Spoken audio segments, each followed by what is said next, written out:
Video no return policy daw. Ayan. Sure buyer protection.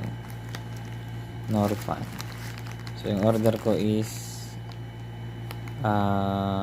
nakalagay dito custom board version 2 mini version 2 only. Pero yung order ko is O5 PC. So, tingnan natin sa loob, baka mali yung binigay ng seller. Unbox natin. Bato. Buksan. Unbox ko na. Ma-return ko agad pag mali.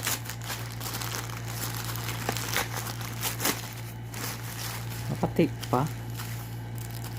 Post mo. Gunting. Alam ko may tunay.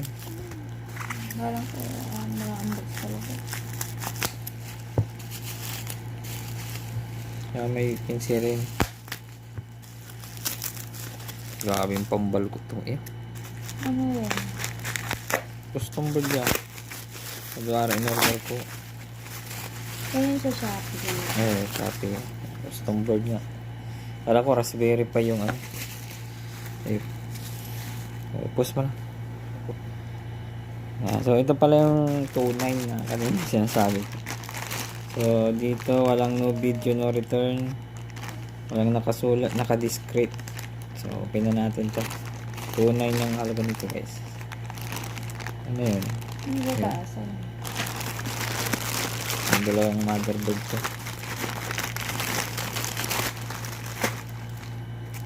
Tama. Kasi nagulat si Mrs.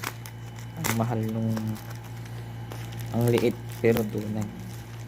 So, ang sarap ng tulog ko. Tapos pag may tumawag, babayaran akong tunay. Wala naman siyang iniwang pangbayaran. Grabe panagtip. Grabe ang pagsisil. Talagang hindi mapapalitan. Grabe. Pag ganito, cutter talaga yung kailangan. Hindi gunting. Oo, verify. Hindi, orange pie, PC. Ayan, parang malaki yung binigay. Parang orange pie. Mas maganda pag orange pie. May kasamang charger, kaya malaki. Ayan guys, so orange pie PC. Ayan. So, nag-try ako ng orange pie 1 basic yung ginamit. So yun, thank you. Salamat dumating.